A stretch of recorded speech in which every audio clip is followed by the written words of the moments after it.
For May the 12th, 2017, we talk about the Deadly Premonition card game, Foul Play, and we ask you what game you spent the most money on. Welcome to Level 196.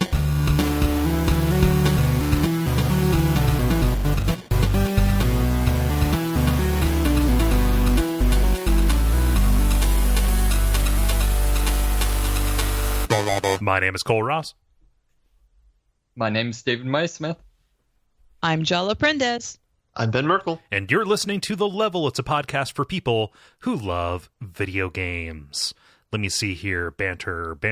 Here's the heuristic. Anything going on with the network? I can follow up and I can first say thank you to the listeners who were worried about my health. I'm doing a lot better now, and I'm not dying anymore. So good. Thank you. Yeah, I did my performance at the Houston Oriental and Folklore Dance Festival, and it was super fun. And I did a bunch of workshops, and I've been dancing with my belly quite a bit in the last bit. So now I'm getting back into my other hardcore training, and my cardio is shot, but I'll get it back. Don't you worry. I'll get it back. Well, jump rope. Yeah, right. There needs to be a more dignified name for when you jump rope for.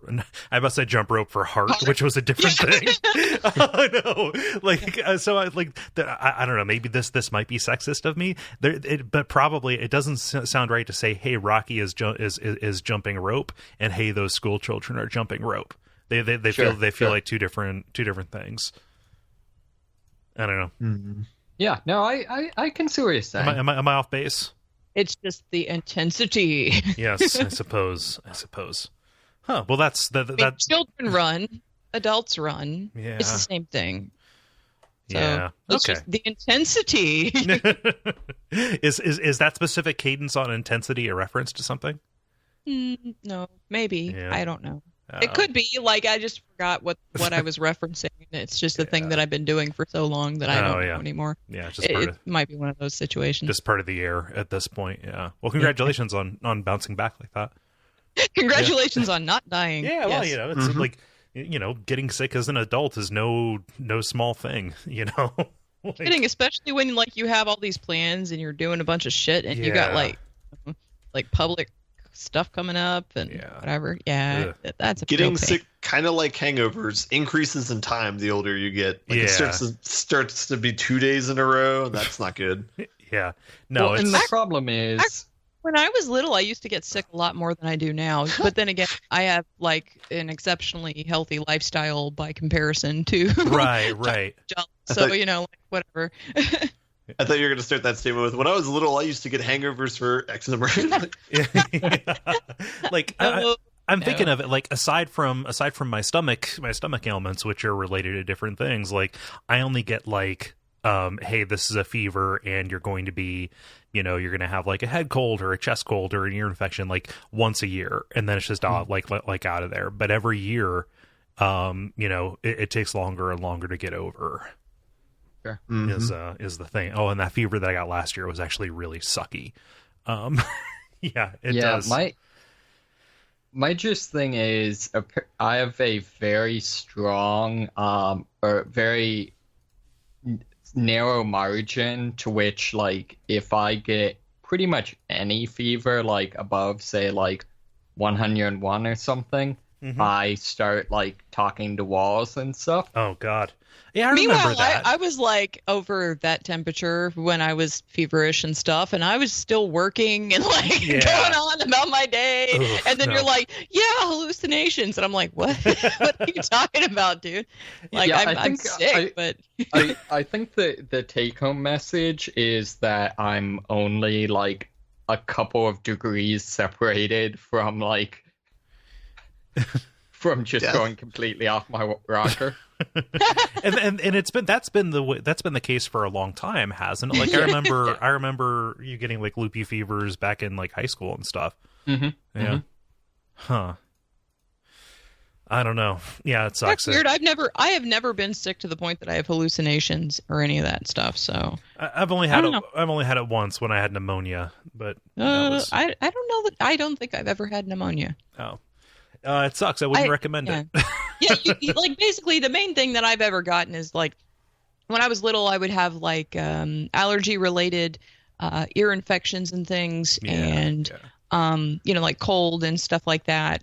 I guess maybe flu was in there somewhere, but it was never like super severe. Like I've never gotten severely ill for any length of time. Yeah. I usually bounce back pretty quick. Although when I was little, I used to get sick so much that my pediatrician told my mom to just basically give me grape Dimetapp every night. Seriously, like every night. And I wasn't the only kid. I talked about this in the Wellness Channel on the Slack, and somebody else had the same thing happen to them. So God, I miss grape Dimetapp. I really do. It was great, wasn't it? I mean, yes, it was.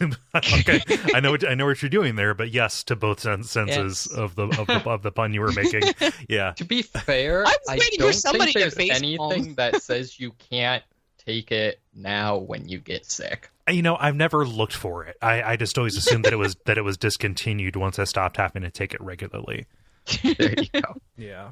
Now the worst I ever got is one was. In like elementary school, I got rheumatic fever. Oh God. Yeah.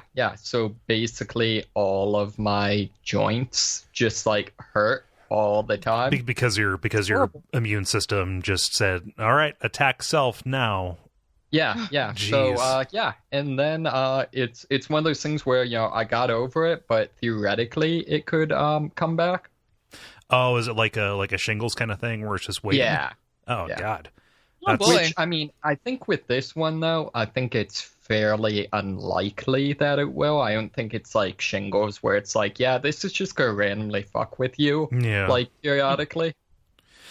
Huh. Well, I have scoliosis and spinal stenosis, so even if I don't get sick, I have, like, chronic issues. So, we're all fucking old somehow. It's fine. Yeah, no, we're all falling apart. You need cyborg spine. Right. Let's shuffle on. Let's shuffle on to like some news and things. Unless somebody has something really exciting to say that isn't related to like aches and pains and moans and groans and stuff. No, I was this is barely even a conversation, but I would recommend people who like seeing embarrassing stuff from childhood go to my Instagram. Oh yeah, I totally was watching your Instagram when you were posting all that stuff. I'm like, damn, Kole. I mean, like I had maybe 2 Sonic comics. No, I had a whole tote of them. Yeah, you had a special designated box, no less. Oh yeah, it's a box. It's in a box with all my Animorphs. See, but that always makes me nervous because since we knew each other in childhood, that means that once you start posting embarrassing things from childhood, there's a chance that I may show up. I don't know. Like I've got a whole bunch of old pictures where you're in there. I wouldn't share a picture of somebody without their permission, of course. But no, this is mostly like we just had some kind of serious family stuff going on, and as a result, we had to clean out some closets to move some people around. And my mom was basically like, "Hey, I've kept your shit for long enough." Like when I was home this past weekend, or not past weekend, when I was home this last time, we just loaded my entire car up with all my old childhood stuff. Most of it is like just notes from classes in high school and college, but some of it is stuff like that. Like I've got a carrying case for a Game Gear. This carrying case is the size of a fucking briefcase. Like I need to find a way to do like a size comparison between something people might understand, but like it is. Pop your DS in there or something. Yeah. I'm talking about the exterior though. Like I want to put it next to like my backpack to show how big it is compared to that backpack. Well, backpacks are different sizes. Still put it next to something that's like standard. Like standard or reasonable. Okay, I'll banana.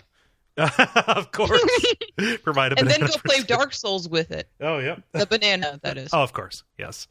Yeah. I need to call that guy to get those electrodes for my banana. Nope. I'm not going to talk about getting electrodes for my banana. No, all my bananas are frozen for smoothies. I don't have any fresh bananas right now. Oh. Yeah, but I've got a new crop of pictures coming, and it's been fun. I know that somewhere in here there are gallon baggies full of toys, and I want to get those and go through them and at least save pictures if I don't keep them around. I've already loaded up like 2 contractor bags full of shit. Yeah. My family moved around a lot when I was little, so like I don't have any relics of my childhood. Everything got fucking thrown away. So yeah. And like the house like nothing, man. the house where my parents live, like they've been there for 23 years now. Like ever since I was in first grade. So like there was nothing aside from mom's occasional scorn that actually kept me from just like squirreling things away. Like, hey, here's a box full of Gundams. Why not? Yeah. I don't know. Here's some warheads. Oh man, those warheads are for later. Yeah. Sorry, these warheads have grown hair. Oh no, the fungus is adapted to super sourness. There's nothing that can stop us. Lysol does nothing. Yeah. Boy. Well, that was entertaining. Thank you for that. So, we've got the usual kind of show for you, the brief, the multiplayer, and the grind. And why don't we get started with The Brief, where we can talk about things that are happening in the world of video games around us. Do you mind if I lead with mine? Because I think it's going to be kind of short, but I'm pretty jazzed about it as well. People know my affinity for the game Deadly Premonition, right? Mm-hmm. Is this yes. This is not news? Known fact, Paul Ross. Keep going. Known fact, yes. Well, they just announced a Kickstarter for a board game version of Deadly Premonition. Woo! Yeah. So this appears to be a board game, kind of like San Juan is a board game. It's mostly card based, and you have like a little sheet that you put in front of you with slots for different suspects and things, with one row for innocent and one row for guilty, and then you have different modifier cards that you can put out and use to affect the field to play. But the goal is to find the killer. So it's a little bit like a Clue game or something like that, or maybe like a werewolf kind of thing, where you have more like one player is the killer, and everybody has to work together to figure out who it is. And all the cards and all of the items and stuff are Deadly Premonition themed, and that is cool. And something I'm really happy about. It's only like $30. Cool. That's pretty reasonable. Unlike the Dark Souls game, which is like how much? Oh, it was it was 118 at the exchange rate that it was. I got that today. I need to roll it up and play it. It hasn't gotten good reviews. We're probably not going to be doing anything on the show about it. It might come up like just like offhandedly, because I've got it. I want to play it, but I unboxed the thing. It's like it's in a big, impressive box, and it looks complicated. And it comes with these little miniatures. However, the miniature for the Dancer of the Boreal Valley, kind of like one of the iconic bosses of Dark Souls 3, kind of like a real like lanky, tall, svelte. Quick moving kind of thing. They saw fit to just attach her feet by these two small little posts, and guess what? It broke off. The dancer broke off of the post, so I have to get some fucking crazy glue or something to put her on there. And I'm not sure I'm going to be able to get it right. To where it's balanced. I have like epoxy and all kinds of adhesives and shit because I make things. Right. So like, if only you were here. Damn. Like I can also go to the Meijer and get a $2 tube of epoxy. Yeah. Could you just imagine? I try to go onto the plane to go to Cincinnati, and I'm like, "What's this epoxy for?" It's for a dancer. It's for a dancer. So the weirdest thing I've ever had with that is immediately when I was in San Francisco, I worked at a makerspace that included like a metal shop, milling machines, things like that. Yeah. And I had some scraps that I had saved, like projects and stuff that I was going to do. And when I didn't get time for them, I took them back with me. But when I'm going to like check my baggage, one of my bags was overweight, and they're like, oh well, this is like 3 pounds overweight. Is there something you can move? It's like, oh yeah, let me just get these metal ingots. Let me get these ingots out of here. Thunk, thunk, thunk. Nice. Yeah, no. So this is far more irritating than the tipless daddy because this is just like it's not functional if that thing isn't posted to the base, because like in order to do a melee attack on something in the rules of the game, you actually have to move your character's piece onto the base. Oh, For a minute, I thought you were gonna say that you had to like slam them into each other like you did. Oh, it's with, like Pogs, robots or whatever, like when you were a kid. You know? Yeah. It's like putting your Beyblades against each other. You just have to spin them around. Yeah. I have to be honest. Like when I saw it though, I was kind of tempted. Like if they made a Bloodborne version, I might buy it simply to have the miniatures for the next time I do a pen and paper game. Mm-hmm. Yeah, well, they have a Bloodborne card game, but that doesn't help you. And I understand the card game is pretty good, but I feel like a Bloodborne card game, you could just go straight werewolf, right? For some of it, the card game is specifically doing the Jala stuff. Okay. I was gonna say, I mean, that was the original plan, but got to be boring because the answer was always everyone. Right. Oh. Yeah, but I'm excited about this game. I'm a little bit bummed out that I didn't back in time for the special edition because you get a mug from the diner in the game, the A&G. And you know, I could use a hole in my head before I need another mug, but like I want Deadly Premonition physical stuff. Like I've got that deck of cards that Riff from Video Game Hot Dog made for me. I didn't make it for me. He just had extra ones and gave me the extras. But yeah, any and all Deadly Premonition stuff I want in my life, and so I might as well get this and play it. It's like a 4-player game too, so that's kind of cool. On the bright side, it's hard to mess up cards printing those out, so probably won't run into that issue with that game. Yeah, hopefully, fingers crossed. Yeah, but that's my story. I want to hear Ben. So you've got a kind of big story, or at least one that seems pretty goofy. Go ahead and tell me what you got. I got a twofer. There's 2 little news stories about 2 games from 2 big companies. I'll start off with the maybe less interesting one. Bioware is going to have a new IP. It was originally going to come out at the end. It was going to come out at the end of their 2017 fiscal year, which is going to be March 2018. I can't remember which way fiscal years work. No, fiscal year ends after the first quarter of the next year. Okay. So it was going to be the end of their 2017 fiscal year, which is March 2018. But it got delayed past that. So it's going to be sometime in either 2018 or sometime in 2019. So that's still a little bit under 2 years out. But right. It's going to be the first IP that they've introduced since the Dragon Age series, though. That can't be right. That's what said article says. So. Oh, jeez. Huh. Right. I guess the Sonic RPG on DS doesn't count. They made a Sonic RPG? Yeah, Sonic and the Chronicle of the Dark Brotherhood or something like that. Oh, man. Oh, boy. You say Dark Brotherhood, and then I just think of Elder Scrolls. So that's a weird crossover. I can never keep track. Are these the same guys that make either Mass Effect or Fallout? Okay, so they make no. they make Mass Effect. They do not make Fallout. Fallout right now is with Bethesda. Yeah. Well, not to be confused with Bungie, who makes Halo. See, I feel like I can never keep BioWare and Bethesda separate. Yeah. Well, I'll be fucked. Yeah, this is the newest one. It's been since 2009 since they made an original IP. Yeah, right? Good God. Just resting on their laurels. I mean, before that, was that Jade Empire? Yeah, they did, like Baldur's Gate's huge. They did Jade Empire. I mean, Mass Effect. Well, I mean, in terms of new IP, because I mean, Baldur's Gate's been around. Yeah, and you could argue that Baldur's Gate is an adaptation of a it's Dungeons and Dragons, right? So is Neverwinter Nights. Wow, so their only original IP might be Jade Empire, Mass Effect, and Dragon Age.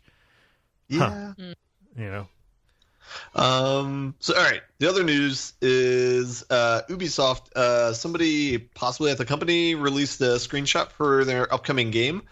People think it's going to be in ancient Egypt. The screenshot that was released was a person who's ferrying a boat in what looks to be like kind of a ancient Egypt type setting. There's kind of a weird details of it where there's objectives in the top left corner of the screen, and it says, of course there are. Kill the crocodile is the objective, which is either violence against animals or it could be a name of a person, maybe. I don't know. Yeah. But this was posted on Reddit and then immediately taken down. So that's also coming up at some point. Yeah. So did you see any radio towers? I did not. It appeared to be kind of a clean blue sky and kind of low-lying houses and trees. It's not as dramatic to leap off the top of off the top of a pyramid is the thing. It's more of like it's either you're sliding gracefully or you're being pummeled to death on your way to the ground. Maybe they'll introduce some sweet roll mechanics in this game. Yeah, or maybe you could like snowboard down or something. Yeah, I'm just picturing play a snake sound effect instead of an eagle sound effect. Yeah, I'm just picturing like a Homer falling down Springfield Gorge. Is what I've got in my head. Yeah, Ben, you didn't mention the name of this. Rumored to be called Assassin's Creed Origins. Yeah, it's a very memorable name. I don't know how I could have forgotten that. Yeah. It's also supposed to be a prequel too. It's supposed to be Ancient Egypt instead Wait, of. aren't how they and why? all by definitions prequels?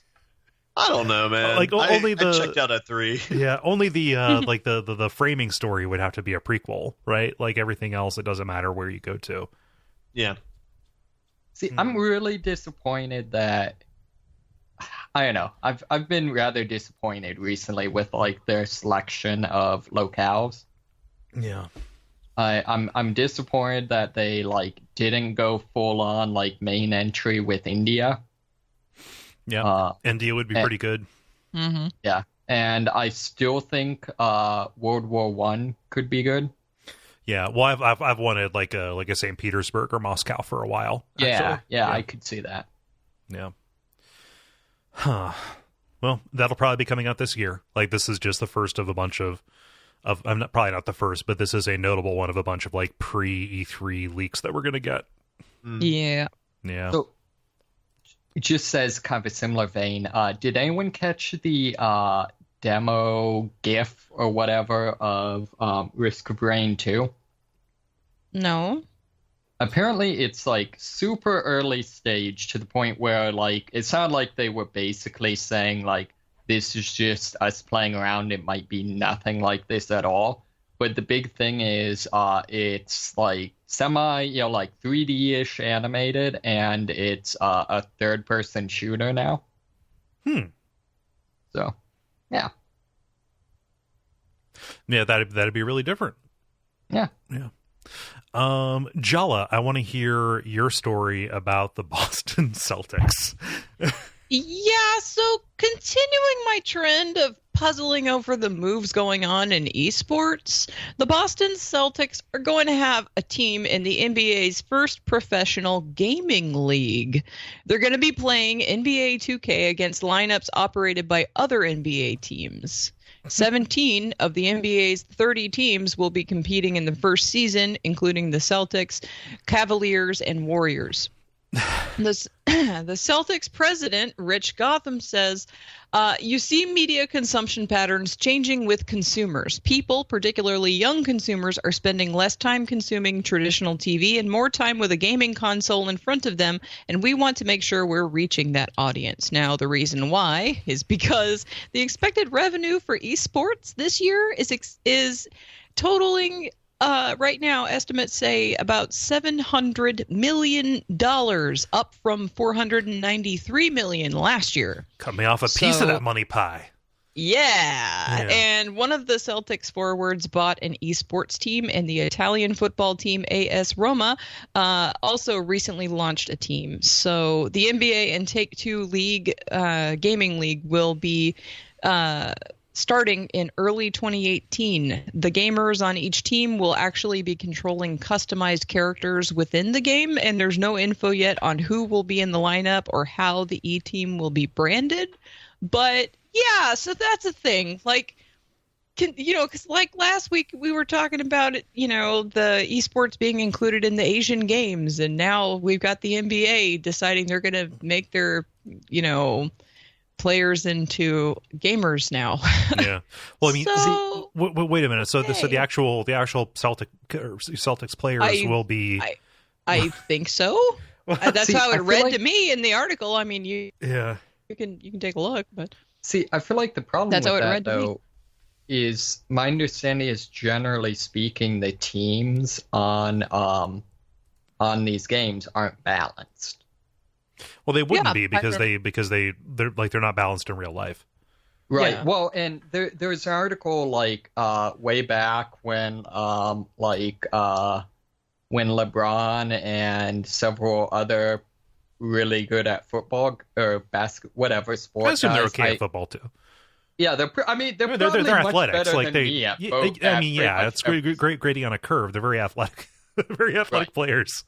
No, it was talking about how there's an article that was saying basically like whenever it was when there's the stacked team in what was it, Florida or somewhere? Yeah, it's but- when LeBron and two other players whose names I can't remember moved to the Miami Heat. This is back in like 2011, 2012 or something like that. Right. And the point of the article basically was that I guess in real life they didn't do that great, all things being considered.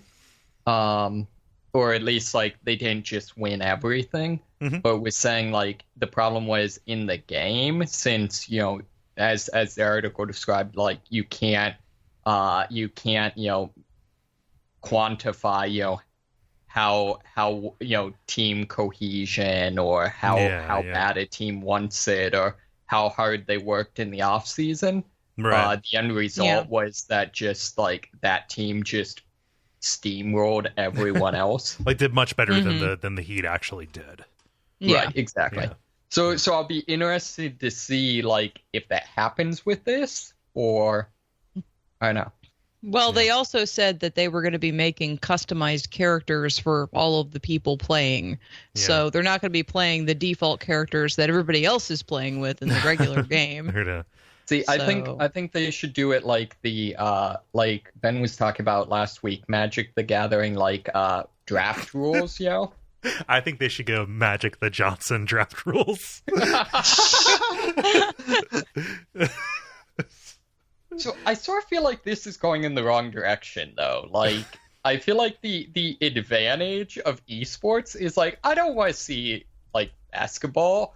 Like I want to see if you're in a venue where you are not constrained by the laws of physics, like. Mhm. I don't want to watch basketball. Like, unless your first round draft pick is Tracer. But then again, people think about it from the spectator's point of view. More people know the rules of basketball than know. I mean, even something like Rocket League or for fuck's sake, Dota. True. Like. But I feel like everyone. I feel like at the very least you can go with the Michael Bay approach that everyone knows the rules of explosions and witty one-liners. True. I'll say this is one of the weirder pivots in basketball history. Well, it's boggling my mind. I was going to pick something else entirely, but then when I saw this, I'm like, oh my God. Yeah, this is... I have to talk about this. This is what? All joking aside, I could actually see this being pretty fun. Yeah, but I mean, it's kind of ridiculous. I mean, all right. Good on them. Everybody wants a piece of the pie. That's what I can say about that. Piece of the money pie. Yeah. Yeah. Cool. I have no idea what to make of this aside from I don't know. somebody will either get very rich or lose a lot of money. Yeah. And David, round us out. What's happening in South Korea? Sure. So apparently 2 weeks ago, one of the presidential candidates, and as a side note, I'm going to apologize in advance if I screw up any of these names. So one of the presidential candidates in South Korea, Moon Jae-in, released a StarCraft, as in StarCraft Brood Wars, map that was popularizing his campaign. Mm-hmm. I don't know.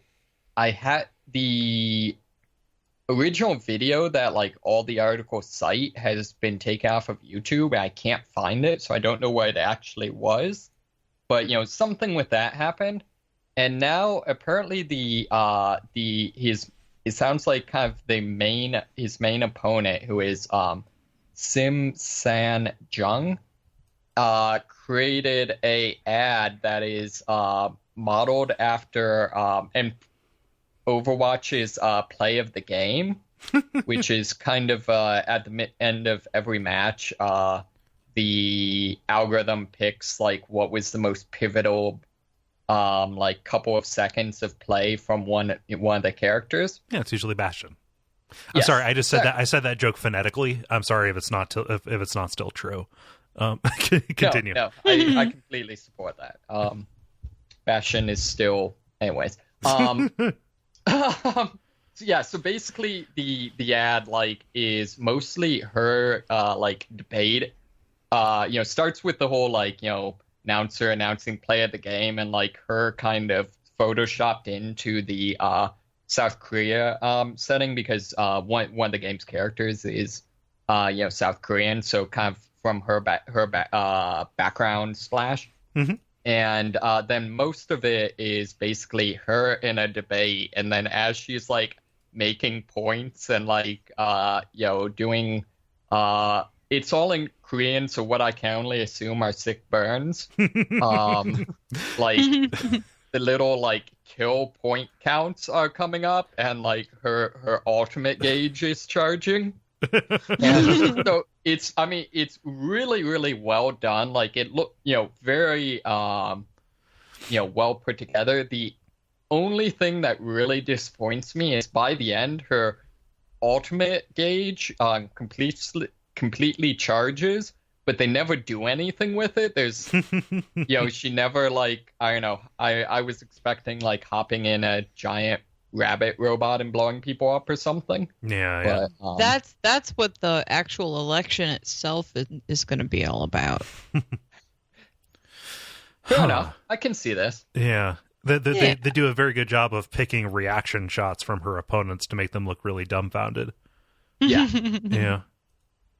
Yeah, it's and that's actually I don't know, the article on Polygon kind of calls this out. So I don't know if I would have noticed it without having it called out, but it's something where like I have no idea what the heck she's saying, but I can basically understand what's happening. Mm-hmm. So. Yeah. I mean, so I have no idea who this person is or what her general steez is. Like, Could this be? I mean, it couldn't be worse than Hillary saying "Pokemon go to the polls." Yeah. Yeah. Like this has some effort put into it. I was gonna say, at the very least, like it's spot on in terms of its look and stuff like that. Right. And I don't know how much of this is stereotype, but like, I think I don't know if I actually went with this for an article at some point, but like when there's the day for women's marches a couple months back, like there were some people in the South Korea one that had the logos for Diva, who's the South Korean character in Overwatch, stuff like that. So like I feel like this is something that appears to be kind of part of kind of the popular culture or something, fairly Broadway maybe. Yeah, I mean it's pandering, but if it's meant to get young people out to vote, then okay, yeah, thumbs up. Yeah. It's hard to have too much of an opinion about it aside from just like it is hilarious to apply Overwatch's motion graphics to something as, let's say staid. I'm not going to say boring because, I don't know the content of what they're saying, but something as staid as what appears to be like C-SPAN shots of these South Korean politicians debating. The other thing I was thinking is like technically, like when the points are popping up during her making points, that's like the indicator for achieving a kill. Like, can you imagine how that would go over in American politics? Oh, it'd be rough. Yeah. Unrelated to the actual content of it, like it also has the super epic music too, which is pretty great. Yes. Oh yeah, I'm watching it without without sound. I feel like it's pretty memeable. Like I feel like you could do this in a lot of platforms besides politics. Yeah. Well, you also could do a pretty sick edit of this if there is some equivalent of, like the Trump trolls over there. Yeah. I don't know. Yeah, it's interesting. Somebody, you just wait, David. Somebody is going to Photoshop her into a mech. You just wait. I can live with this. Did I mention last week the whole thing with Trump is the first U.S. president to star in his own video game? Yes, I think. Yeah, well, you told me Okay. that. I don't know if you said it on air. No, it was said on air. He had that. He had the weird little tycoon game. And also he's the first president to be a WWE Hall of Famer, and also the first president to star in a softcore porn. So not star, but to be featured in a softcore porn. Yeah. Okay. Yeah. How did JFK not get that? That seems like that would have been his MO. Yeah, I think that there are a couple of those film strips up in a vault on the moon. I think that's why he was so anxious to get there. Multiplayer. Now it is time for the multiplayer, where we ask you a question and you answer it. Let's see. Jala, you posted this one, and Greg suggested it. What did we ask the nice people? We asked, what's the most you've paid for a game, and was it with the intention of playing it or just for collection purposes? Yeah. And I'm going to get us started here with John, who says, I paid $75 for Valkyrie Profile, the discs only, because Kat Bailey always talks about it in superlative terms, and that is the only good way, that it is the only good way to play it. Edit to add, I remember that I paid $100 for Wasteland 2's Kickstarter. It was my first time backing, and I got caught up in the hype. I should probably play it someday. Looks longingly at Steam library. Wow, yeah, that's a thing.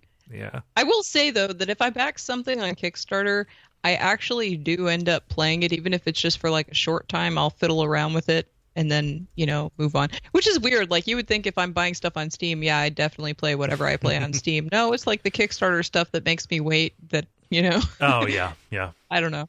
So. Yep. Yeah, $75 for a classic game, that's not rare. I would, yeah, I've got a story similar to that. Let's see. David, what does Phil say?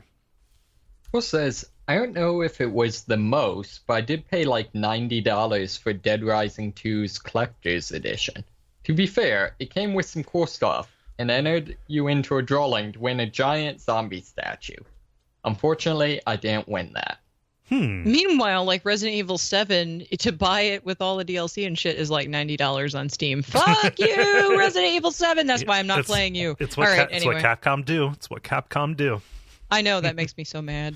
Don't get me on a Capcom rant. Let's keep going. Yeah.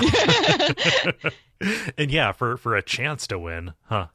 Yeah. To be fair, if you actually bought all the DLC for like Saints Row, I'd shudder to think how much that would be. Well, there was also that thing, like, around the time Watch Dogs came out, there was that huge grid of all of the exclusive kind of, like, small content, either like mission packs or costumes or cars or things that were spread across all the retailers. Like, if you wanted to play, like, Watch Dogs, like, complete with everything that you could possibly get, you would need to spend $1,500 on the game. Yeah. Luckily, you don't. Yep. Luckily, right. you can skip that one if you want. What I've heard about those is that like the train simulator games are really bad about that. Like all of the different trains and stuff for those are just ridiculously, egregiously priced. Oh yeah, because they've got they have an enthusiastic market. Yeah. I feel more tolerant of that though, just because.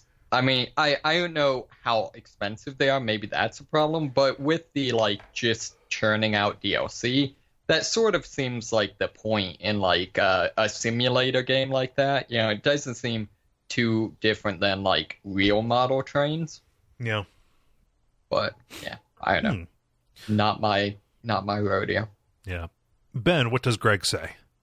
Greg says, to this day, the most I've ever spent for a game was $70 I plucked down for Final Fantasy II. Really, Final Fantasy IV.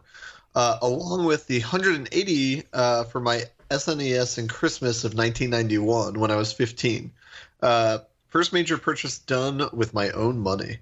I was aghast with paying that much for a game, but it was worth every penny.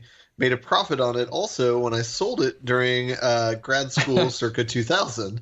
So a good investment as well as a great game. Nice. Well, yeah, 180. Okay, yeah. So he got Final Fantasy 4 and then sold it at a profit. I think I still have mine, actually. It has a sticker on it. I kind of want to adjust all of these for inflation and see what happens. Yeah, right? Wow, a lot of people never came back after that mean thing we did. Yeah. Jala, what does Evan say? Evan says, I played WoW for years, so probably that. More recently, though, I may have spent $150 on DBZ Dokkan Battle. Gotta get those rare Gokus somehow. Yeah. And Mai in the chat and I think a couple of other people actually calculated out their subscription fees for some of their MMOs. Oh, and they were like, God. oh, fuck. Yeah. Yeah, thousands of dollars. Yeah. That doesnthat doesn't feel like it counts though. Is the thing. Like I know it does, but also it doesn't. Yeah. Yeah. Like that would be a very easy way to I think to win to win by fiat or something like that. Yeah. Let's see. David writes, assuming MMO subscription fees don't count, however much the Fallout 4 Pip-Boy edition was. As a huge Fallout fan, I couldn't pass it up. It gets bonus points for the fact that my kid loves it. The big case is now her treasure chest, and the Pip-Boy is her movie camera. Everyone wins. That's awesome. Adorable. Yeah. Well, and he's got a cute little girl too. So that's awesome. Yeah, I understand if you don't want to share pictures of your kid, but I would like to see a picture of a little girl with a Pip-Boy on. That seems like it'd be very fun. Yeah, it would be cute. Yeah, I think that was like $200 or something like that. I don't know. Something. Yeah. David, what does Eric say? Eric says, I don't want to have a nervous breakdown, so I will say I know it's TF2, but I can't bring myself to look. It's easily at least $200. Yeah. So yeah. I didn't realize there was any way to spend money more than the initial purchase on TF2. Like, because I got out of it. I was horrible at it, like really, really bad. So I stopped playing fairly quickly. So they added like character customizations and also like boxes you could buy for chances to get items for your dudes and things. Okay. So like it's a free to play kind of thing. Oh. Mm-hmm. Yeah. Cool. Yep. Ben, what does Brian say? Brian says, do card games count? Because if so, I've easily spent somewhere in the tens of thousands of dollars on Magic over the years. Otherwise, I think I paid $150 for a copy of Earthbound. Yeah. So for just the game, that is that is the winner right now. I think when you're not looking at like a collector's box or something. Yeah, exactly. Or or a subscription or something like that. Yeah. Earthbound will do it every time. 150 is actually kind of reasonable for that. Assuming it's not if you got an in-box copy of Earthbound for 150 with all the stuff with it, 100 like that is a ridiculously low price. Yeah. Jala, what does Sam say? Sam says, not counting that I later bought both releases on PC, I paid $120 for the PS3 special edition of Dark Souls 2 with the 12-inch Farum Knight statue. Worth it. Was that $120? Apparently, because I've got the Farum Knight statue, but I don't know that I paid $100. Maybe I did. Maybe I was led that into it. Worth it. Are you sure you bought it? Are you sure you didn't pass out and then steal it? Yeah. No, I've got it. I can't remember the series of events that led to me getting it. Like it's fine. It's a really cool statue. So are you sure you didn't steal it? I'm positive I didn't steal it.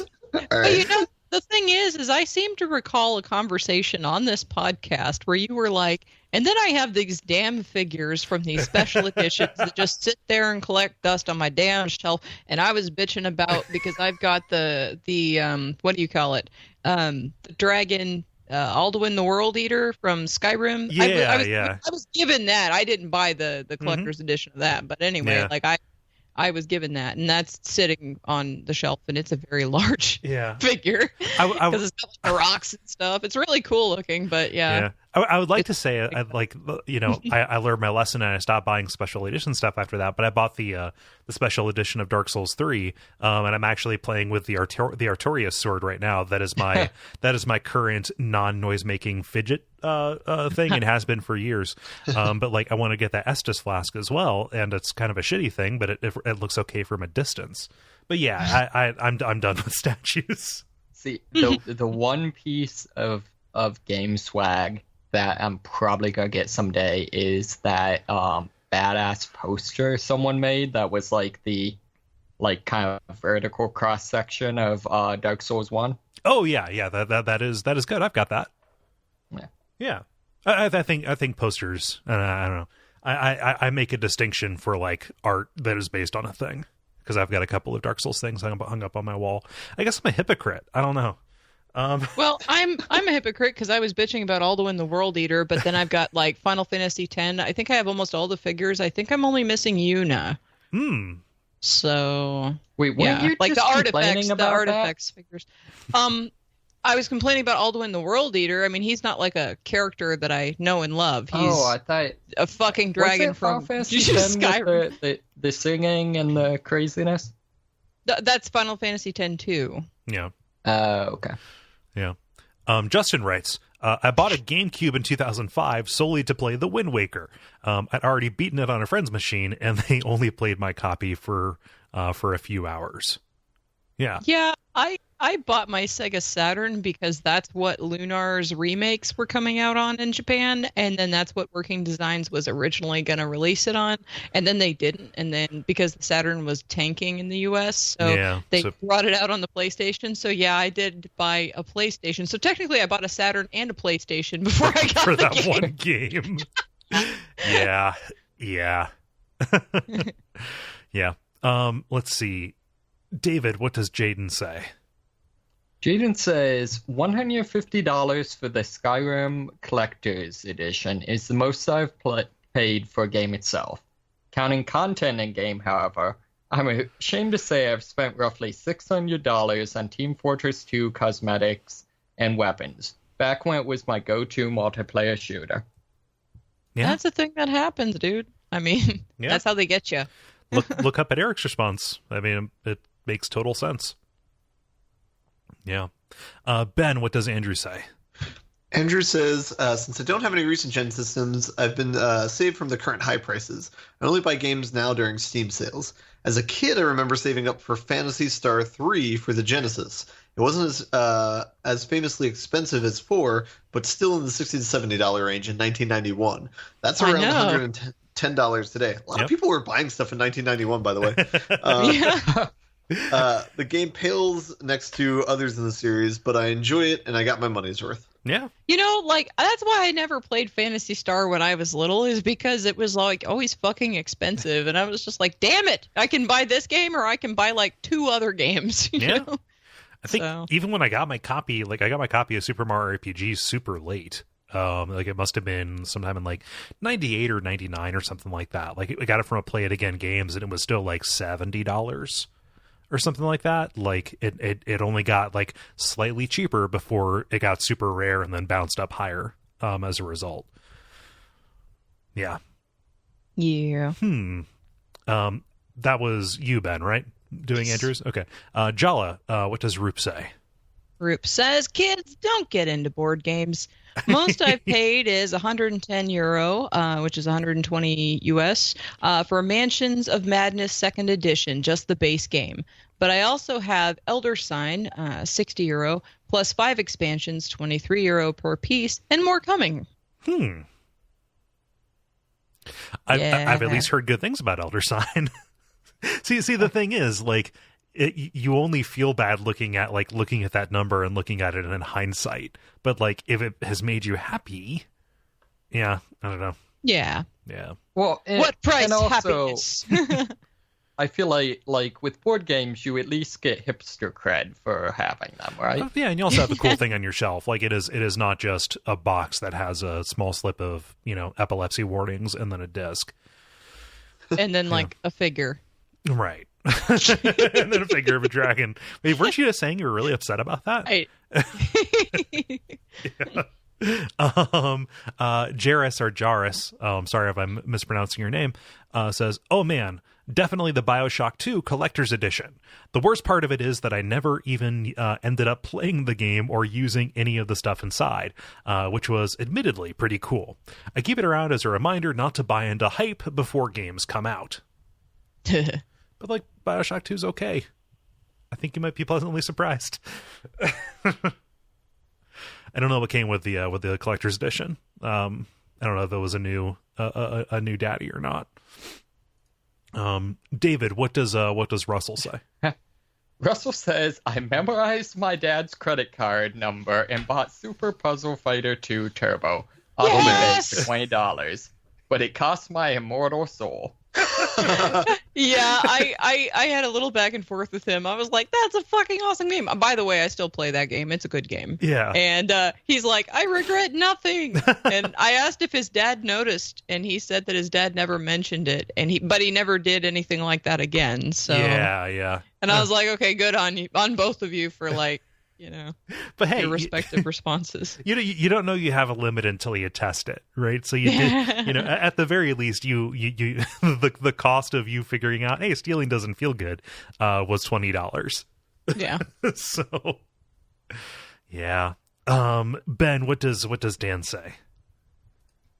Dan says, "Xenoblade Chronicles Wii, one of my favorite JRPGs of all time, and worth every penny. Also, the original Xenogears on PS1 was like $70, which was a lot at the time, but it had a cool anime cutscenes and the best soundtrack ever." Is that the one that was like 90% cutscenes and had the psychopathic robot lady? You're thinking of Xenosaga, which was the kind of spiritual successor / prequel to Xenogears. Yeah, and then Xenoblade, I don't know if it has anything to do with the other Xeno games. Sorry, forgive me if I'm incorrect. But that was also like released in a really limited run as like one of these, like, so like the Wii got these JRPGs, Pandora's Tower, Xenoblade, and also like The Last Story or something like that, and like all of them were just released at GameStop. I think they made 3 of them, and they immediately, like, the price just fucking skyrocketed. And Xenoblade Chronicles was like going for $300 at one point, I think. To be fair, like, I think we've now determined that Nintendo has a modus operandi. I don't think that Nintendo published those, though. I gotta say, though, Dan didn't tell us how much he paid for Xenoblade Chronicles. I think he might be ashamed. Yeah, that's all right. All right. Yeah. He knows in his heart. Yeah. Jala, what does Griffin say? Griffin says, I can't imagine the amount I've spent buying Final Fantasy VII over and over again each time it's re-released. Probably not as much as I've spent buying Final Fantasy IV over and over again. That's a thing. Yeah. And then I'll round us out here with Sid, who says, "I traded in some games to knock the price off of an $80 copy of Marvel vs. Capcom 2 on the PS2, so I only paid $50 for what was a somewhat rare game.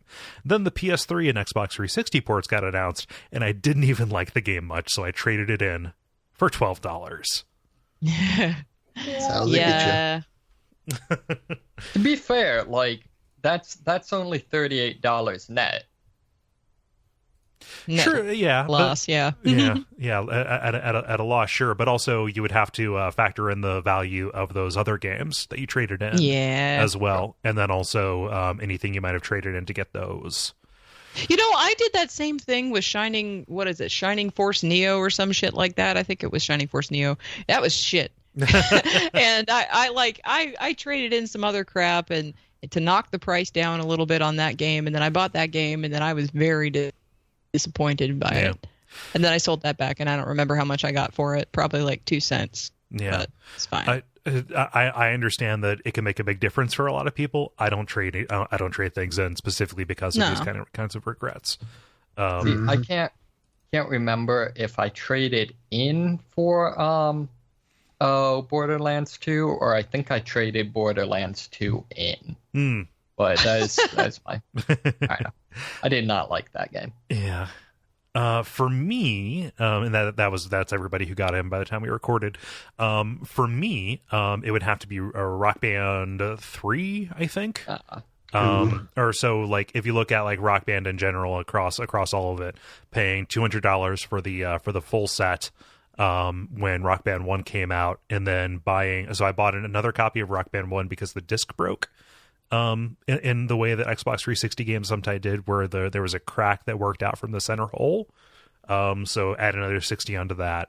I had to replace the guitar, add another 80 onto that. I didn't have to, but when the Pro instruments came out, I bought a whole new drum set for $130 because that came with the cymbals and stuff. And then when the Mustang guitar came out, the one with all the buttons for the frets, that was $150. So we're looking at upwards of upwards of like $600 once you factor in all the games. Oh, and then also the DLC. The DLC yeah, I was going to say the DLCs. Yeah. I've probably put at least $1,000 into Rock Band DLC. So at what point in that process did you learn to play guitar? Because I know it was in a similar time period. No, I learned to play guitar shortly after I played the first Guitar Hero. So like I had my guitar and I was learning how to play it 2 years before Rock Band came out. Okay. Yeah. And I spent far more like that guitar that I got. I think I paid $100 for the guitar and the amp. And I didn't spend any more on instruments until this year when I got a new guitar and a bass. Spend more on peripherals than the actual instruments. Of course. Yeah. Yeah, so it would definitely have to be Rock Band. Like between all of those, like I'm probably pushing but like pushing 1500. 1500, yeah. I shouldn't be proud of that, but I kind of do feel a little proud of that. You get more play out of it than most people do, so. Yeah, I had a really good time with it. David, got a lot of play. Well, also, I have to give you kudos for not being sad about it, because there are other people who are like, I don't want to have a nervous breakdown, and No. So I'm glad. Good. Yeah, I've bought plenty of games that I just only played a little bit or didn't like. Like I've spent far more than $1,500 on games that have given me less joy in aggregate. Yeah. So yeah. David, how about you? What's the most you've dropped for a game? Sure. So I think this isn't the most in like actual money, but I think kind of like equivalent of, what was a lot of money at the time was probably Phantasy Star Online. Okay. Because I bought the game. I also somehow tracked down the router thing for the GameCube. Yeah. And I paid for the online subscription for a couple months. So yeah, that was probably, and that would have been like something like freshman or sophomore year of high school. So like at the time, that was a lot of investment. Yeah. If nothing else in terms of effort. Right. If I would say maybe maybe in terms of overall amount for games, probably. I mean, I guess I bought a Wii U, and the only game I ever actually ended up getting for it was Splatoon. Oh, really? I didn't even realize you had a Wii U. Yeah. So I assumed that Nintendo was going to make like other decent games, and they did not. So and I would have to give a shout out, if we're going just games in general, to I have a lot of source books for 3rd edition of D&D. Oh yeah. That those also add up. That $35 a piece. Yep. Yeah. Mm-hmm. Ben, how about you? I was going to throw in and say, Dave, that means that you can play Breath of the Wild on the Wii U, but with I did not know you could do that. Yeah, it's out on Wii U. Huh. For the stuff that I spent money on, I think if you factor in card games, Magic might be up there. It hasn't. I spent like $160 to buy 2 boxes, but then I've been playing with coworkers and like selling them to them, so that's been coming down in price. Yeah, it's the net cost is not crazy. Yeah, and Rocket League, I don't think I've cracked like $60 on that game with the DLC, and I've like slowed down with that. So you have to have bought like a collector's edition of a game at some point, right? So I've bought the game for me, and I've bought it, I think, for 2 other people to get them to play it with me. Okay. So I guess if you factor that in, it's probably over $60. So that might be the highest video game. But then if you factor in board games, I think there's one board game that got called Cthulhu Wars, and that's probably the most expensive game I've ever bought. But yeah. And Jala, round us out if you haven't already given your response. Yeah. I paid about, for like just a single game by itself, I paid about $100 back in the day for Shining Force 3 Premium Disc, which was only obtainable in Japan if you bought all 3 parts of that game and mailed the UPCs to Camelot, which was the publisher. Okay. And it was with the intention of playing the game. There are, like, the game itself, like the extra Premium Disc has CG cutscenes, interviews, history of the entire Shining Force series, character viewer, movie viewer, art gallery, audio gallery, 8 special battles from special moments, like pivotal moments in the series, such as the Kraken battle from Shining Force 2 or the fight against Dark Dragon from the first game. And you can use any of the characters that you built up during your playthrough of the Shining Force 3 game. You can also create a backup data slot for Scenario 3, which is, like the 3rd disc of the game, that lets you completely customize the file. It asks you questions on the synchronicity issues, like did Spirited live or whatever, and you can pick the responses to completely customize that data. It sounds like you're trying to justify a very high price point. No. Like, this is it's not okay by comparison to like everything else everybody's saying. This is actually rather inexpensive, and it's actually cheaper now the last time I looked. But I'm explaining because it's a fucking cool disc, and I had never seen all these different features provided in like a bonus random thing that you go mail off for, to the publisher. Like that's pretty crazy. So Shining Force 3 is one of my favorite games, so that's another reason why I'm explaining. If we're just going by like just dollars put in over time, Guild Wars and Guild Wars 2 would be the thing, of course, because every DLC, like I got the special edition DLC for each one of the installments that came out on the original game, and I bought some random stuff for Guild Wars 2, so but it doesn't have a subscription fee, so it's not like as much as other MMOs, but. Whatever. Yeah. But yeah, for a single specific game that's just the game, it's actually like for the premium disc that has all these crazy features on it. Yeah. Huh. So kind of interesting. Two things that we didn't hear that I was wondering if we would have anyone was no one really went in for, like, I know some people will go hardcore on like import games. Oh, by the way, speaking of import games, I guess if you include the fact that every, like, the Lunar games and Shining Force 3, like Shining Force 3, the first disc was released in America, but the others were not, so I have them imported. But I also have an import version of the first scenario that was released in America just because I wanted to hear the Japanese voices. And I also have import versions of the Lunar games as well, even though I have them in English, so... Because Akira Shida is the voice of the main character Alex, and he also plays Zelos in the Slayers anime, which was like one of my favorite anime series. So, and a very cool character in that series. So, for me, I was like, no, I totally have to hear him, playing this main character guy, because the main character of Lunar is very different from his character in Slayers. So, yeah. Okay, so we now have that. The other thing I was wondering if we'd have anyone is if there's anyone who like lost a like $5,000 ship or something on Eve. Okay, yeah. I don't think there's a huge Eve contingent in our listener base. I just haven't heard anybody really like bring it up or mention it. See, I thought it was a rule that if you were on something awful, you were obligated to play Eve. No. They bundle the accounts together. Yeah. No. Thank God not. Yeah. Well, thank you everybody for writing in. This was a lot of fun. Strangely, I have no shame in admitting I spent that much money on Rock Band. But If you want to participate in these in the future, go on over to facebook.com/thelevelpodcast and watch for the prompts to go up on Tuesday afternoons. The grind. Now it is time for the grind, where we talk about the games we have been playing over the past week or so. Since all of us were here last time, Fight Club determines. No, I'll just say this. David, I want to hear what you've been playing. Sure. So, a couple of things. First off, I'm kind of pissed. I installed earlier today Saints Row 4 and whatever we're up to. Yeah, 4.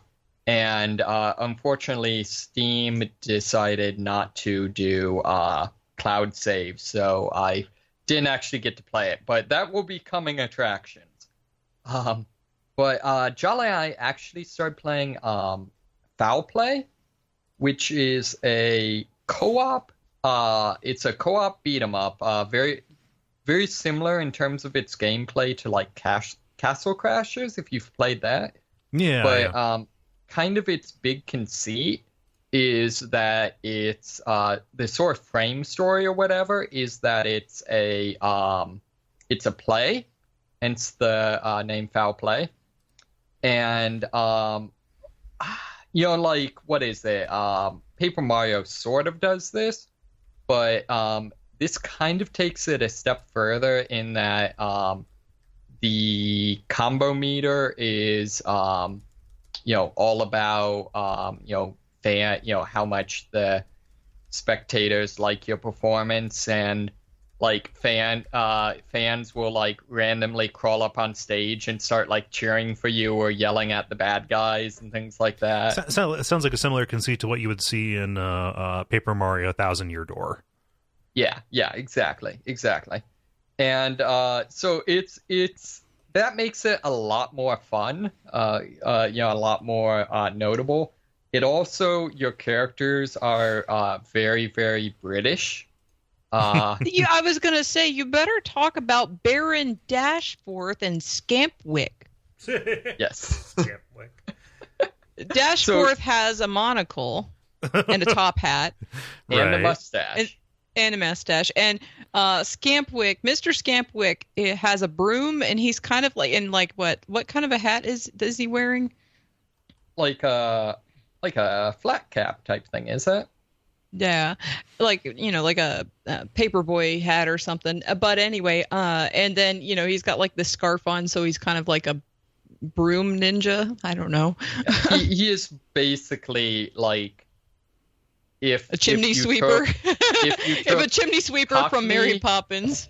if you took Cockney and multi-classed them with Cockney, you basically get that character. Yeah. You get the old double Cockney.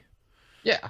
I think my favorite line is like when you get to the first boss fight, there's exchanges. Mr. Scampwick, do you remember what I told you about fighting larger enemies? What? Yes, kick them square in the giblies. Right then, carry on. Yeah. like the studio giblies? All of the dialogue. So, it's pretty good. They do a lot with the scene changes are really well animated in terms of like actually seeing the stagehands switch things around, or like after you beat someone, instead of doing the like Double Dragon style thing where they'll just sort of like flash and disappear, they'll like lie there for a while and then just like crawl off stage. So yeah, that's a lot of fun. We didn't get very far. Time was kind of limited. It's also extremely not keyboard friendly. Yeah, you don't have a controller. Yeah, so none of the button prompts are translated at all. So so you have to remember what was. Yeah. That's exactly like Castle Crashers, because they only have the controller options. Like That's true. Yeah. So so that was kind of the main new thing. Not surprisingly, I've continued on with Warframe. Yeah. No, this is your Rocket League right now. Yes. it is. There's actually an event this week. So basically, the way they do new content launches is putting in a limited time mission that usually highlights one of the player factions. Okay. So kind of fills in some backstory. In this case, basically, one of the main enemies is like the Corpus, who is basically like a mega corporation. And there's a player faction that's kind of an offshoot from them. And basically, the bad guys have developed a new super robot that learns from every defeat. So you have to kill a crap ton of them and hack their CPUs so they can't learn from the defeat or whatever. Okay. So I don't know, like overall, I don't know, it's kind of fun. And they, along with that, they released a lot of new mods that were weapon specific that basically makes certain weapons behave differently. So, for example, one of them basically made one of the knuckle duster weapons. If you kill a enemy with a slam attack, they explode and deal damage to everyone around them. Oh shit! Wow. Yeah. That was pretty good. Probably the highlight of it is for the promo video they did, like kind of announce it. Basically the mission briefing. It's a I guess newscast from the Corpus, basically advertising a new investment opportunity, and it contains the line "growth, profit." Okay. It instantly became a meme. I mean, it was absolutely designed to do that. Oh yeah, of course. But yeah, it's also kind of funny because I think every character in the game except for one is voiced by one of the staff at was it Devolver Digital, right? I have no idea. I couldn't. Yeah, but yeah, so that's also kind of funny, just knowing that like all of the crazy dialogue you hear in the game is all one of the programmers or designers or something like that. Yeah. But yeah, yeah, it's pretty fun. So I do enjoy actually the other meme that sprung up that I really enjoy is one of the kind of big issues with the game is you can get like companions that are cats and dogs.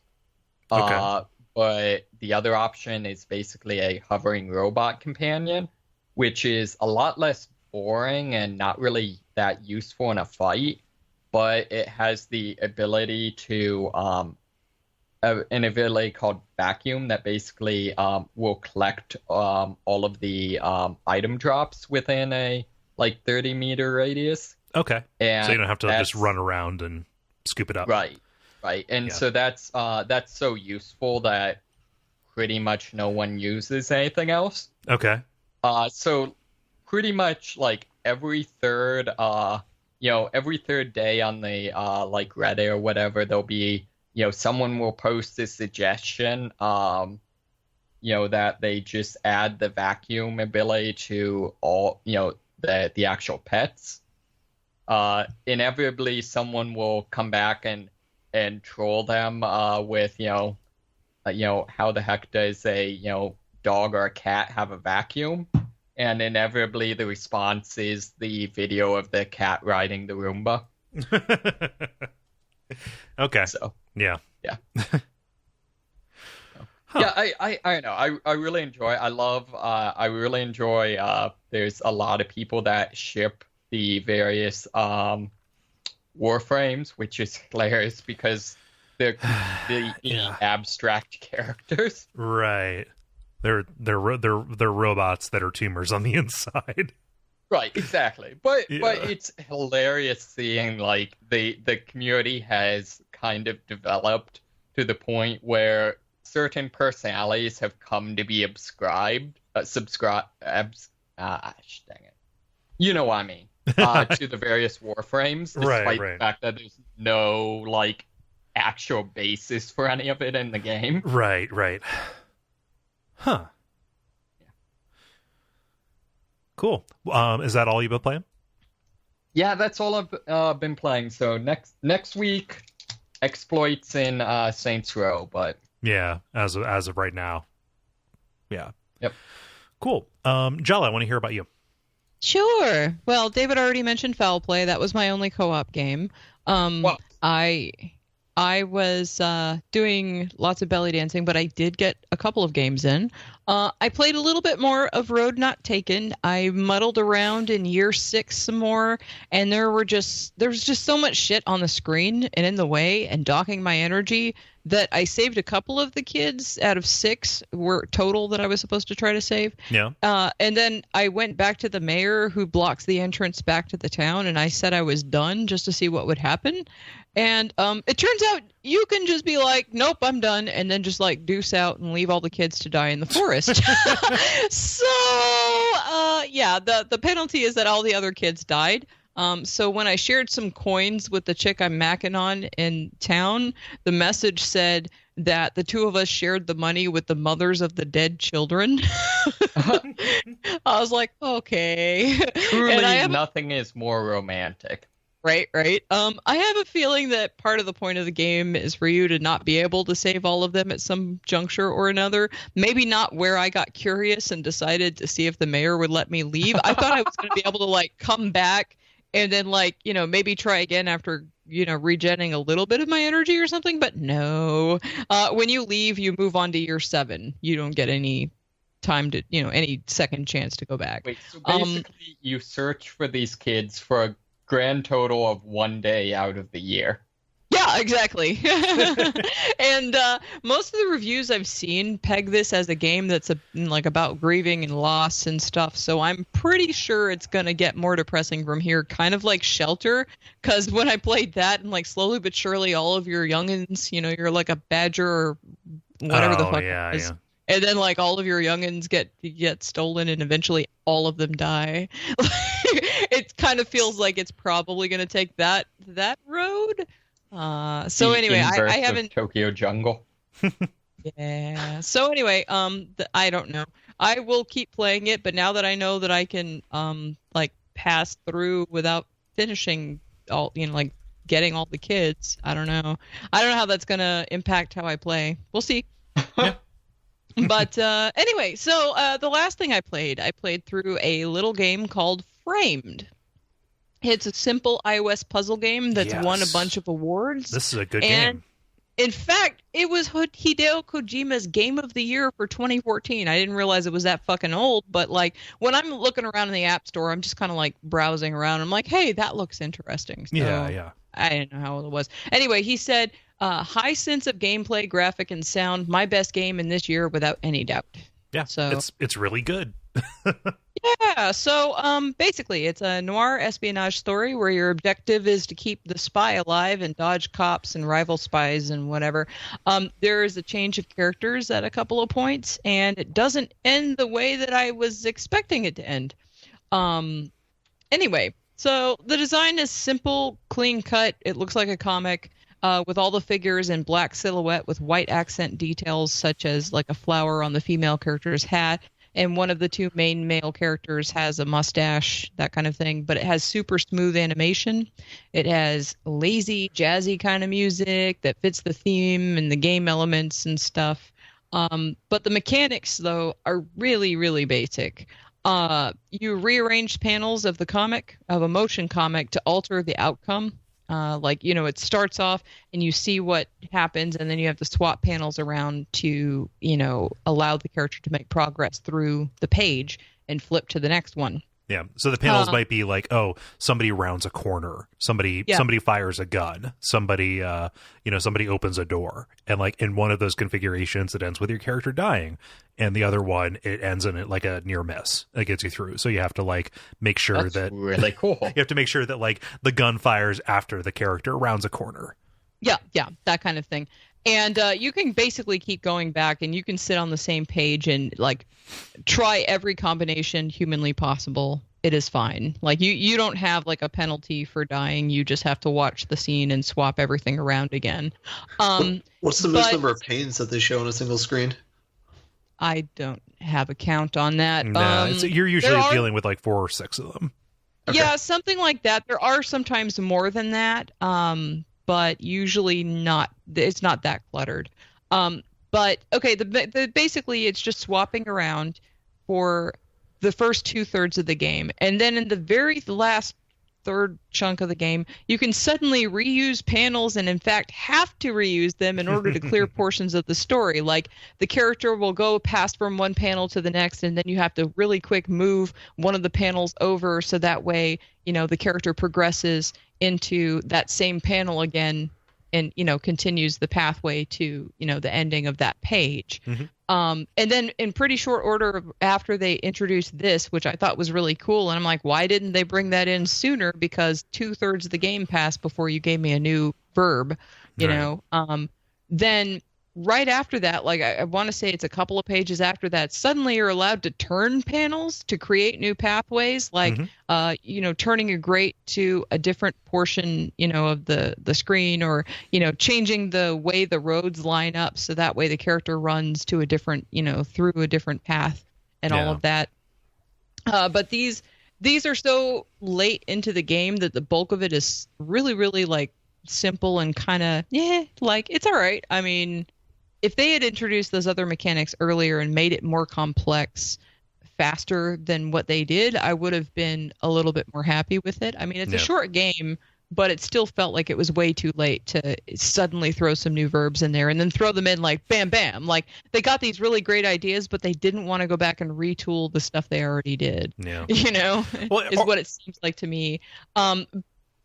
Yes. I was going to say, or like those particular puzzles, they only had a certain number of ideas for them, or they were incredibly intense to kind of put together. So confining them to the later chapters was a way to like escalate without just having it end with the similar thing that you've done the whole time through. Yeah, it just seems kind of. It doesn't flow very well for me in that way. But anyway, overall, it's vaguely similar in some ways to Ghost Trick, but it's way, way, way simpler without the larger narrative or the characterization or any of that stuff. Yeah, there's no like novelization portion to it. Yeah. No, like there's no talking, there's none of that. There's just the characters moving around on the screen, and you gather what's happening by what's going on in the panels, and that's about it. Yeah. So it was fun. It was interesting. I'm probably not going to play it again, but I mean, like, just as something, short and easy to whiz through, and as kind of like a compare and contrast with something like Ghost Trick, pretty cool. Yeah. Yeah. It's, I would recommend people play it, even if Jala sounds reserved. It's like a really good it's like a really good experience for a mobile game. Like it is almost exactly what I want. Yeah, but it's $5. What? It's $5. Oh well, yeah, Ben's on Android. Yeah. That's what I was going to say too. It's also on Android. Yeah, which is also information. Yeah. Well, cool. $3 is more acceptable. If you have an Android, you can play it. Yeah. If you're on iOS, I might think about it.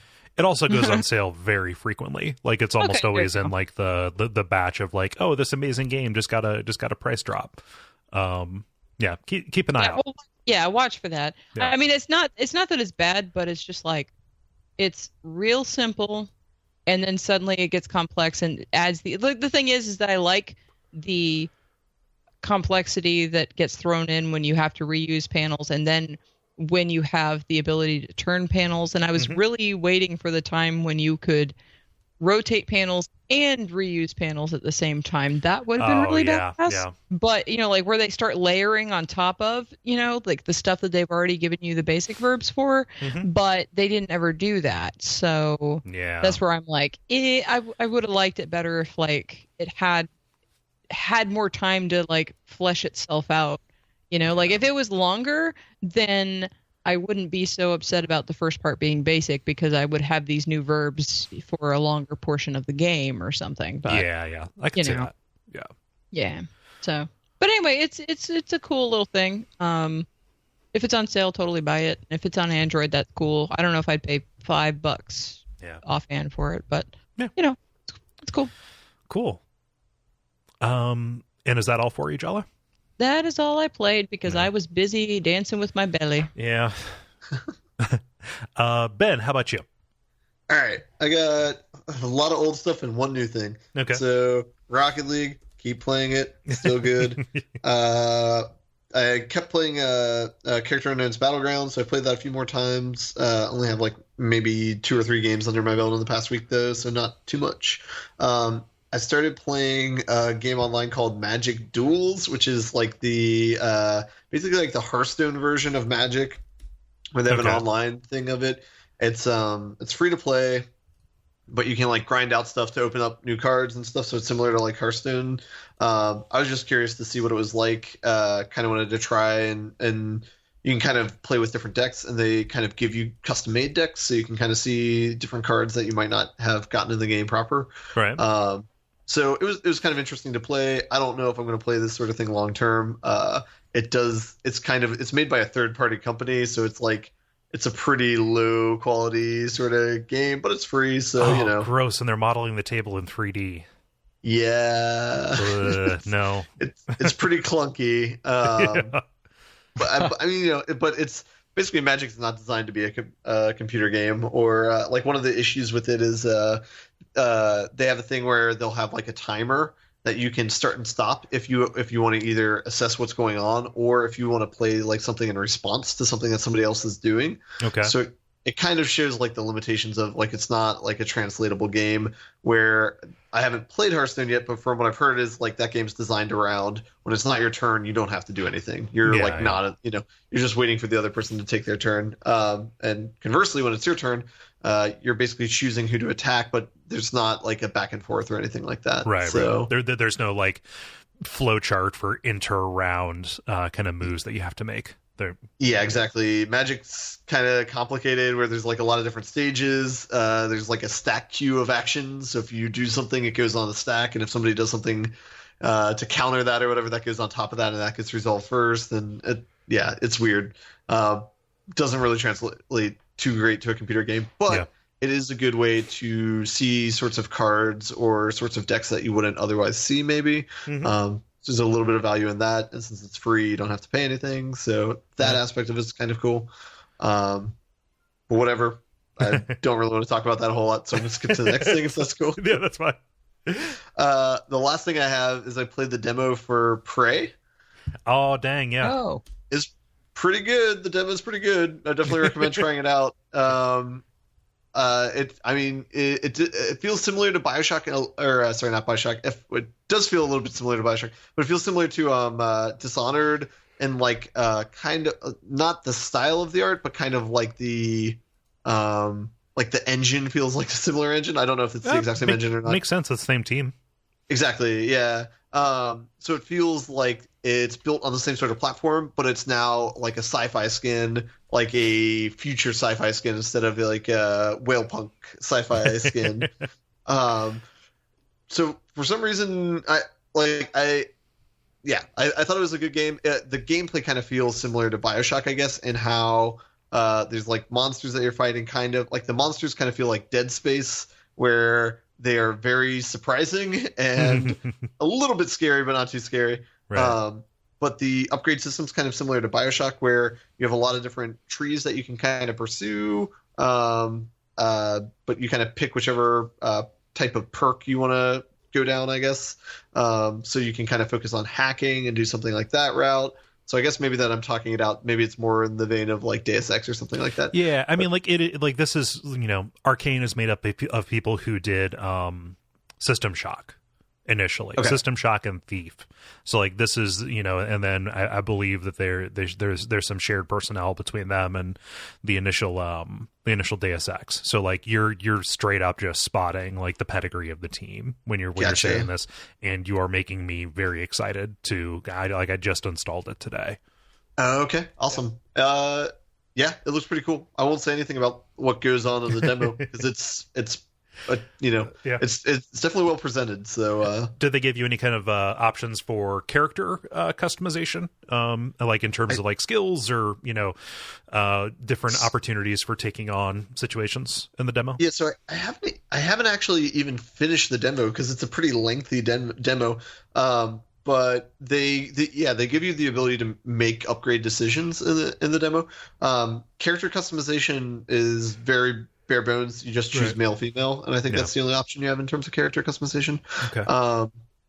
But yeah, it does seem like there's a good amount of paths that you can go down. And one of the things that I liked about it is like, so there's one point in the demo, which is the beginning of the game, where when you are first able to upgrade something, they have like reinforcements where it's like, like if I choose to do hacking, there's something that I can hack right off the bat. Or if I choose to, one of the skills is being able to lift up objects and like lift up heavy objects, which seems kind of like a weird thing to do, but it's like basically like your strength. So like you might be able to lift up like a car if you see a car, if you max level is or something like that.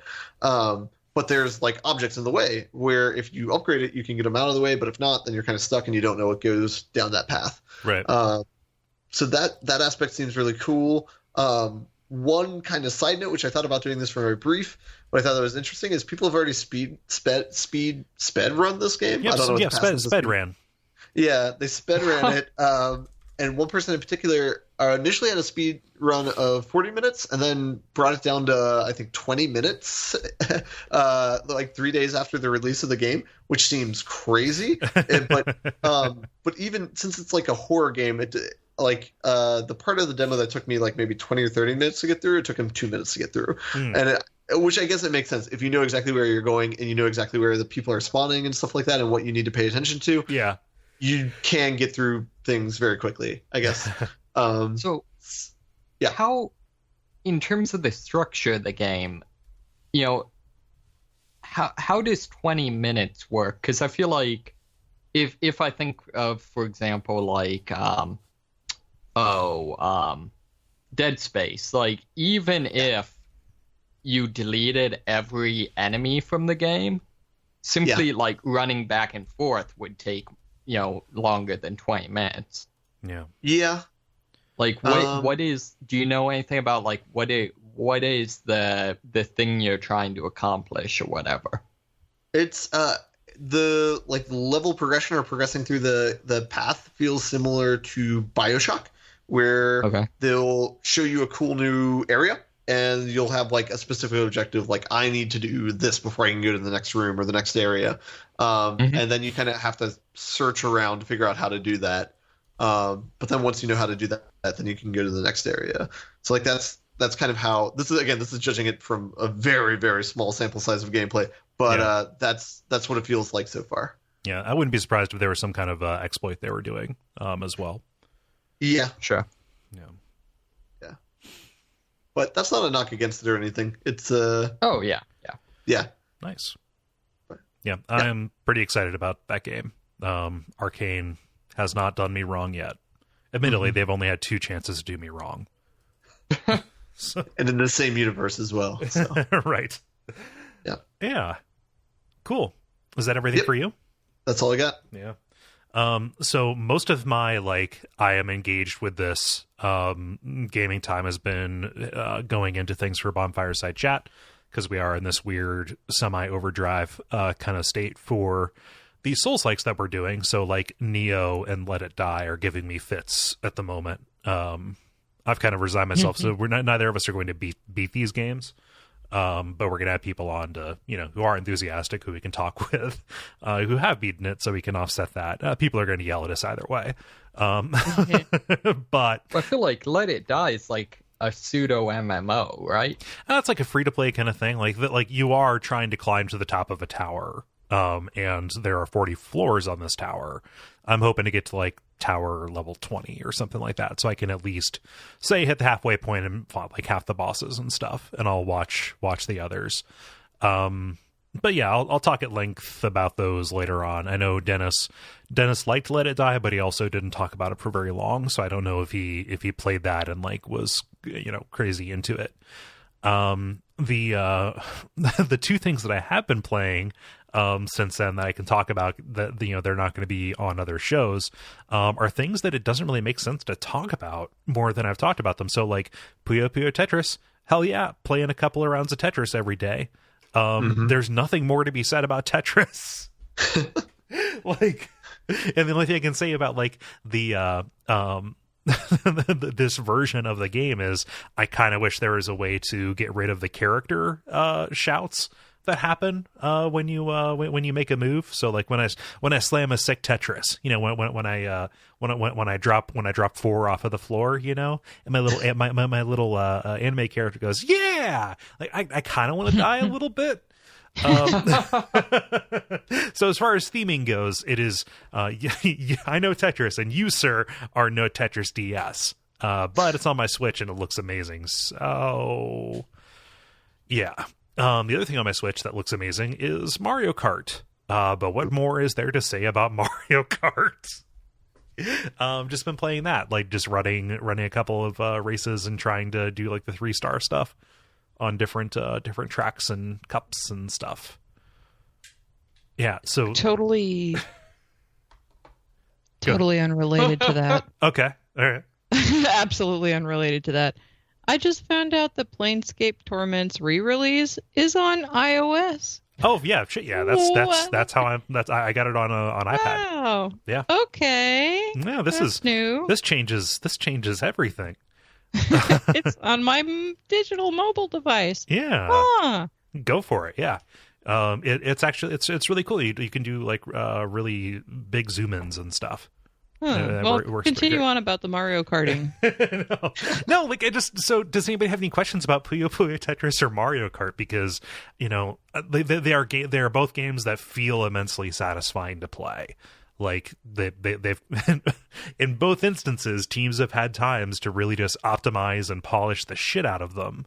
But I just can't think of anything to say like, yes, this is the mind blowing thing about either. Dude. When are they going to make a Tetris? 4. What? Sorcery 4 is out. I didn't realize that either. we have lost Jala to the App Store.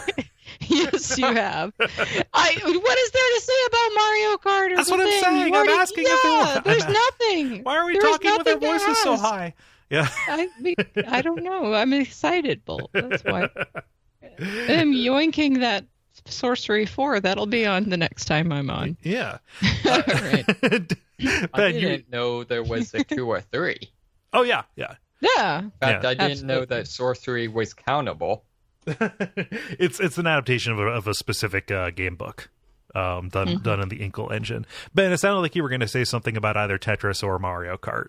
Yeah, I was trying to think of a way to make Tetris less not boring, but like dead horse, I guess. But you can make Tetris like an RPG or a pay-to-play game where you start off and you only have one of the 4 blocks, and you have to grind it out before you can unlock the other one. That sounds like hell. Have you ever played Puzzle Pirates? Geez, yeah. I'm just trying to think of that. Like, what is it? You could technically play Tetris forever if it wasn't for the way the random number generator doled out the L's and the R's. Or whatever those are. So picture the L-shaped block, and then like the chiral pair of the L-shaped block. Like the presence of those two, and when you get one at an inopportune time, kind of creates the necessity for putting an empty space into it, and that is the root of bad Tetris plays, is like not knowing how to deal with those. You can ameliorate that by storing one of the pieces, like just put that away until there is a space for it, but it won't last forever. That is what I've read. I've never tried playing Tetris for forever before. I generally go about 20 minutes. I wouldn't want to play Tetris forever. Like the thing about it is, how long, remember when I was playing Puzzle Juice hardcore and I was like, yeah, so I have XYZ million points, and like I thought I was just going to play it for a little bit and die and then go to sleep, and then I didn't die, so I didn't sleep. I don't want that situation on my hands. You made a genie wish with yourself. Yeah. Yeah. Oh, well, that said, we don't have to beat the dead horse. I just wanted to report that I have been playing those. I love my Switch. It is really great, and I want more things to play on it. But that said, how do you feel about buttoning it up? I feel buttons. Okay. The credit. Thank you so much for listening. Oh, there was a dog there. There was something. Sorry. My control M was not fast enough. I will leave that in. Thank you so much for listening to level number 196. We really appreciate it. Last week was the big announcement. I want to clarify, since people have asked, since early release is changing, and most of the other shows are coming out a week in advance, that can't work for this show, actually. So what I'm going to try to do is try and have episodes up on Wednesday. We occasionally make allusions to this fact, but we record on Tuesday nights, and the show goes up on Fridays. Or Thursdays if you're on early release. I'll try and get it out a day earlier, but understand, like, because of the immediacy of this, like, it wouldn't make any sense to say, like, all right, we record a week in advance, because we have, like, news and stuff, and we talk about and sometimes we talk about new releases. This is a very topical show, and it would just be confusing if we were talking all about things that were going to happen a week from now. Yeah, I mean, you'd just be completely weird. You'd be like, what? And I don't Donald Trump won the Dota tournament? What are you talking about? And then a week later, you'd be like, oh. I don't want to reveal the extra special sources of news that we have as podcasters, all of the hot scoops that we get, quite frankly, months in advance. It just wouldn't be couth. No, but otherwise you can go to patreon.com/Duckfeed.tv to support us there, or like us on Facebook, or leave us a rating or review on iTunes. All of that goes a long way to help us, and we're just so happy that you're listening. Is there anything that I'm forgetting? No, I don't think so, but Dennis will be back next week. Oh yeah, he's been on vacation, the bum. Yeah. Has it been vacation or has it been work? I mean, both. If it's vacation, cool. I think it's been both. Is the cool. is the thing. He'll tell us when he gets back. But until then, I am Kole Ross at Kole Ross on Twitter. I'm David Moneysmith at MySmith777 on Twitter. I'm always Jala-chan in places. I'm Ben Merkel at Merkelizer on Twitter. Yeah, and stick around for some titles.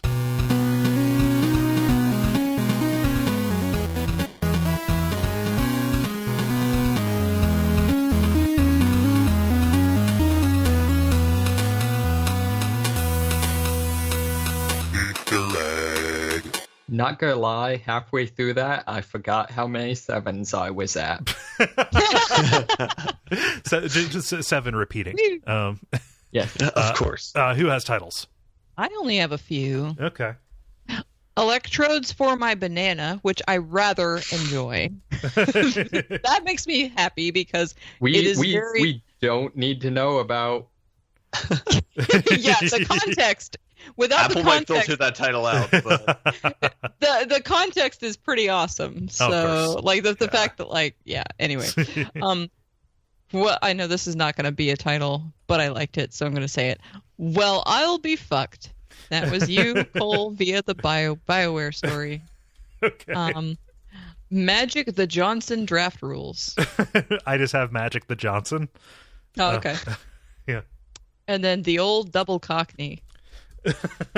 So I would like to point out that 3 of these are dick jokes.